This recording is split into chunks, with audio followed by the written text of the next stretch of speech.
ചടങ്ങുകൾ നടക്കാനുള്ള സാധ്യതയുണ്ട്. പക്ഷേ ഈ പടവുകളിലൊക്കെ ഇരുന്നുള്ള ബലിതർപ്പണം അടക്കമുള്ള കാര്യങ്ങൾ നടക്കാനുള്ള സാധ്യത വിരളം ആണ് എന്ന് തന്നെ പറയാം. കാരണം ഇപ്പോഴത്തെ ഒരു മഴ 2-3 ദിവസത്തേക്ക് കൂടി നീണ്ടു നിൽക്കും എന്നുള്ളതാണ് മനസ്സിലാക്കാൻ സാധിക്കുന്നത്. നിലവിലിപ്പോൾ അത്രയധികം മഴ പെയ്ത് ഈ പ്രദേശങ്ങളിലൊക്കെ മഴ അത്രയധികം പെയ്തിരുന്നില്ല. പക്ഷേ ഇത് വൃഷ്ടിപ്രദേശങ്ങളിൽ പെയ്ത മഴയിലാണ് ഈ വെള്ളം ഇവിടേക്ക് ഇത്രയധികം എത്തിയത്. പക്ഷേ പൂർണ്ണമായും മുങ്ങി എന്ന് പറയാൻ സാധിക്കില്ല. ആറാട്ടുൾപ്പെടെ നടക്കുന്ന രീതിയിലേക്ക് മഴ വെള്ളം വന്ന് ഈ വെള്ളം പെരിയാറ്റിൽ കരകവിഞ്ഞ് ക്ഷേത്രത്തിലേക്ക് കയറിയെന്ന് പറയാൻ സാധിക്കില്ല. നിലവിലിപ്പോൾ ക്ഷേത്രത്തിന്റെ ഒരു പകുതിയോളം വെള്ളം ഉണ്ട് എന്ന് പറയാം.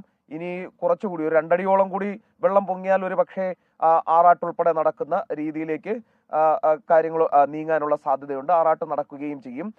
പക്ഷേ ഇതിൽ ഏറ്റവും പ്രധാനപ്പെട്ട ഒരു കാര്യം എന്ന് പറയുന്നത് ഇപ്പോൾ സ്മിത ചൂണ്ടിക്കാണിച്ചതുപോലെ തന്നെ കർക്കിടക വാവുബലി ഉൾപ്പെടെയുള്ള കാര്യങ്ങൾ നടക്കേണ്ടതുണ്ട്. ആ ചടങ്ങുകളെയൊക്കെ തന്നെ ഇത് ബാധിക്കുമോ എന്നുള്ള ഒരു ആശങ്കയുണ്ട്. പക്ഷേ 2-3 ദിവസത്തേക്ക് കൂടി മാത്രമേ ഇത് നീണ്ടു നിൽക്കാനുള്ള സാധ്യതയുള്ളൂ, മഴ നീണ്ടു നിൽക്കാനുള്ള സാധ്യതയുള്ളൂ എന്നാണ് മനസ്സിലാകുന്നത്.